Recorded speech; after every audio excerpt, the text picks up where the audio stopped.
Hello mga boss, magandang araw po sa inyo at nandito naman po tayo sa isang video na kung saan ay magpapalit po tayo ng oil seal dito sa kanyang front port, no, kung tawagin, no, dito po sa kanyang front shock absorber. Ang unit po na ito ay isang Honda Scoopy 110. Itong Scoopy 110 ay hindi po nalalayo sa Honda Beat 110, no? Parehas lang po sila ng pyesa dito po sa kanyang front port, no? Sa kanyang oil seal dito sa kanyang front shock absorber, no? So atin po itong bubuksan at titingnan at papalitan na rin po natin itong oil seal sa kanyang harapan. So subukan po natin. Paluin po natin to para po malambot itulak mamaya sa pagtanggal natin ng seat spring, no? So sunod po nating sungkitin itong tinatawag nating ring stopper. Yan po yung ring stopper, no?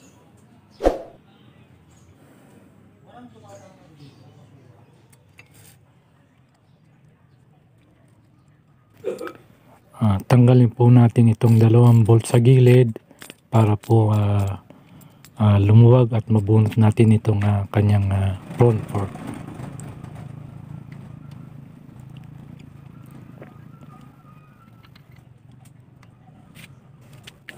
Gamitan po natin ng screw para po lumuwag ang kanyang butas.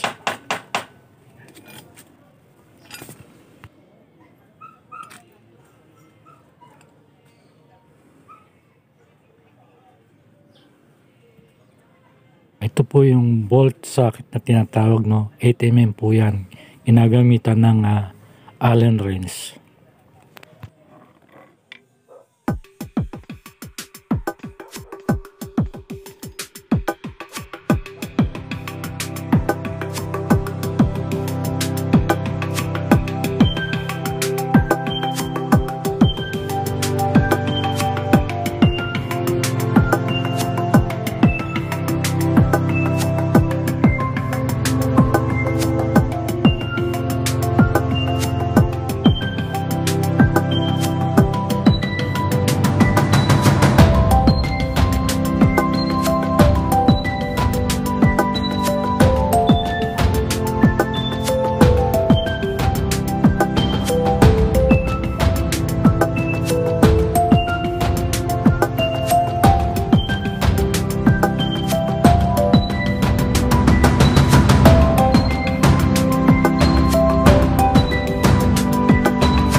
Ayan po ating pong i-drain na itong langis na nandito sa kanyang loob, no? Ayan po, kung mapapansin ninyo, iba na po ang kulay ng langis na nasa loob nitong ating front port, no? Sadya pong parang pinasok ng tubig, kaya po ganyan ang kulay na niya, no? So kailangan po natin palitan na ito.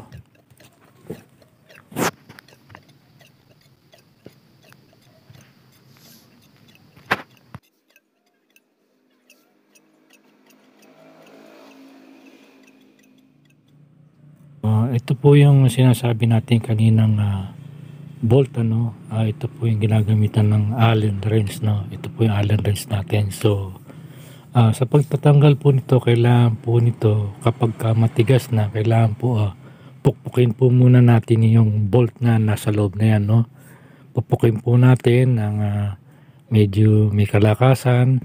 Huwag naman po sobra, baka po masira po yung bolt natin, no. So pagka napupuk na po natin yan, pwede po nating gamitan na ng Allen wrench. Lalong lalo na kapag ito ay matigas na o hindi kaya ng kamay. So kailangan po natin ng gamitan itong mga tools na ganito. Ganito pong pamamaraan ng pagtatanggal natin. So dahil sa sobrang tigas nito, ito po ang kailangan natin gawin, no. So kailangan natin ng tukuran itong butas at gamitan natin ng kahit atumang may butas para po maiikot natin itong Allen wrench. Katulad po nitong ating ginagawa ngayon. So dahil po sa may katigasan ito, kailangan po natin ng katulong or extension para po maiikot natin ng maayos itong ating bolt, no. So katulad po niyan, ganyan po ang ating gagawin. So yan po ang tama.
Pwede na po natin mabunit itong ating front fork pipe at the same time check na rin po natin kung may gas-gas po ito. Importante po na walang gas-gas para po sa bagong oil seal natin na hindi tumagas.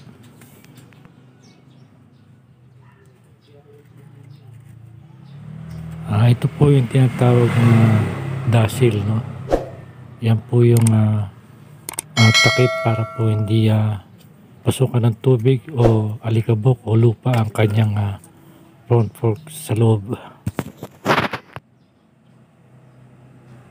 At isunod po natin tanggalin ang kanyang ring stopper oil seal, no? Yan po. Medyo may kalawang na rin po dahil po sa nasira na yung kanyang dasil. So pinasok na po ng tubig at kung maaari po ipalitan na rin po natin ito.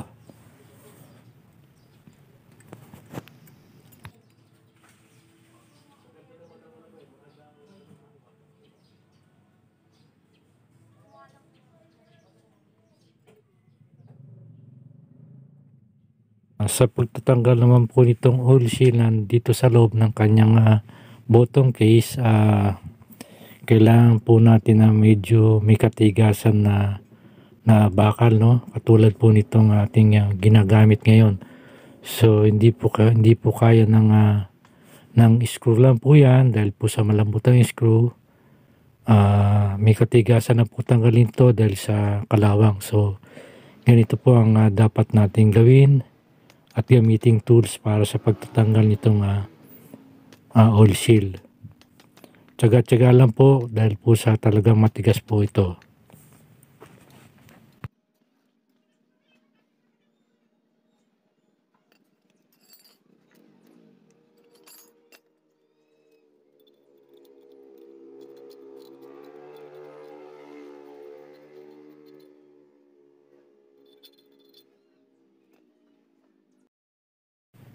Washing time po tayo nito. Kailangan po natin linisan.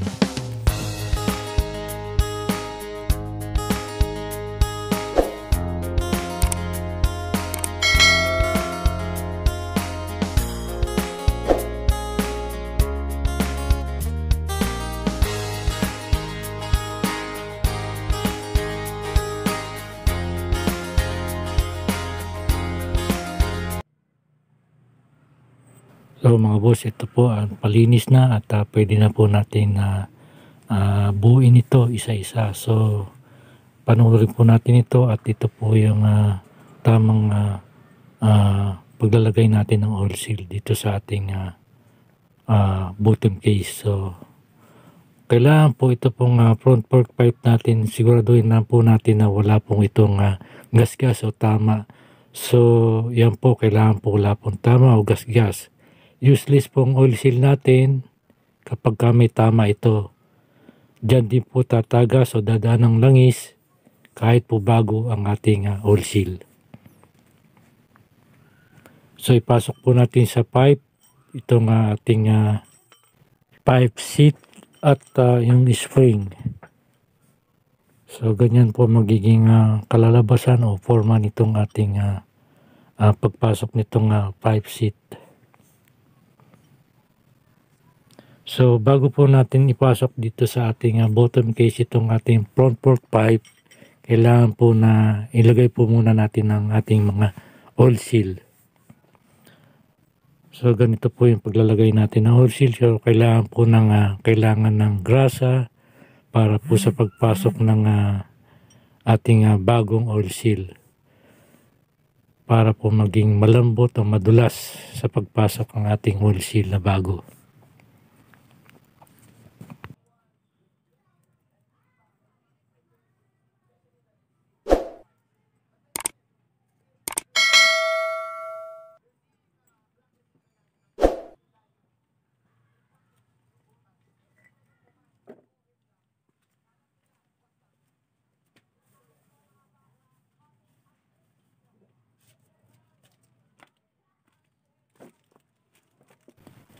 At ito po yung ating oil seal. Kasama na po pag binili ang kanyang dash seal sa kanyang front fork, no. Yan po yung original dash seal niyan at saka yung oil seal. At ito naman po yung kanyang oil seal stopper ring.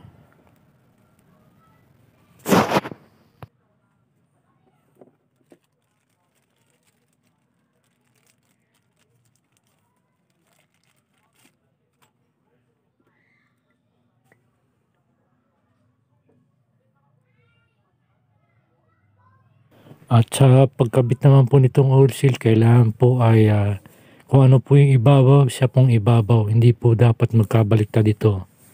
So kung ano po yung katulad po niyan, yan po sa ilalim. Ito po sa ibabaw yung may mga numbers. Yan po ang tama. Yan.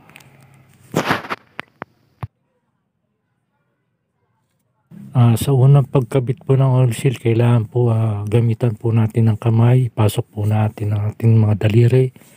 Ganyan po. At kung maalala ninyo yung ating tinanggal na lumang oil seal, yes, yan rin po ang ating gagamitin sa pagpasok nitong ating bagong oil seal dito sa bottom case. So ito po yung luma nating oil seal. Gamitin po nating pampasok dyan sa ating bagong oil seal. Yan, ganyan po, no. So hanggat hindi po natin nakikita yung kanal na para kapitan ng ating oil seal stopper, so kailangan po makita natin yung kanal na yon at yun po ang tamang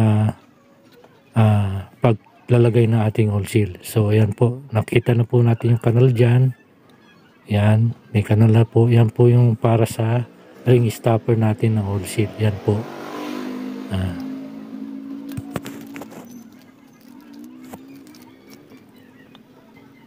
Madali lamang po pagkabit niyan. Ganyan lamang po yan. Yan.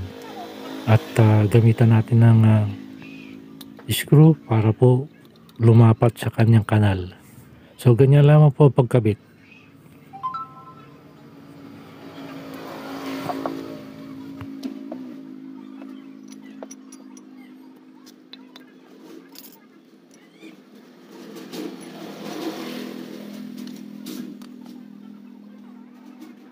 So sa ating pagbalik nitong bolt, kailangan po may washer na po siya nakalagay, no. Hindi po dapat nawala ito. Kailangan po magkasama silang dalawa, itong washer.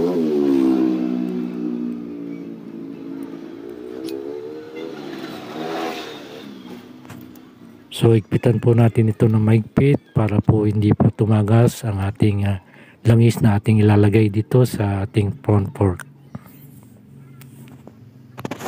Sa paglalagay naman po nitong ating spring, no, kung mapapansin nyo dito sa ating spring, meron siyang corrugated na parang mga layer, no. Mapapansin nyo, isang pino, yan pino, at yung kabila naman ay hindi, no.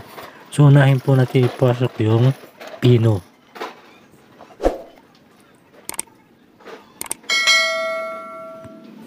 So atin na po ilagay ang ating langis. So aking pong sinukat na ito at nasa 60 ml lang po ito. Itong ating langis na ilalagay dito. Yan po ang sukat, ang tamang sukat na langis para po sa ating prawn pork.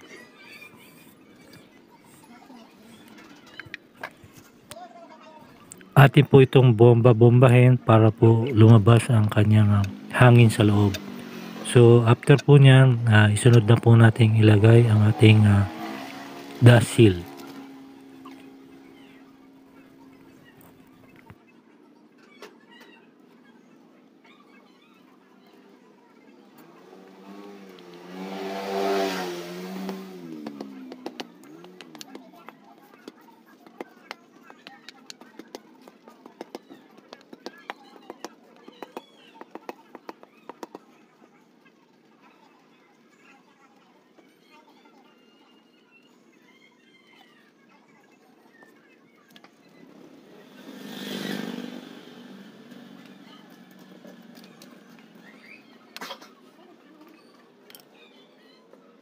Sunod po naman natin ikabit na dito sa ating steering stem itong ating front fork.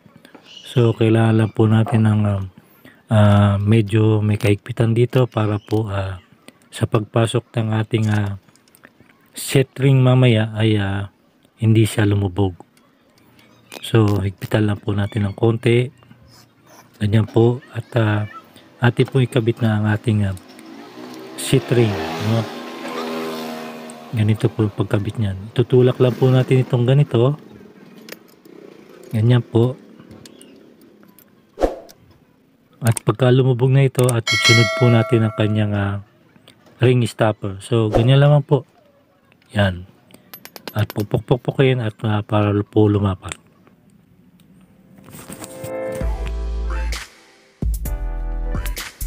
At ang panghuli po ay kailangan po natin double check itong ating bolt sa ilalim.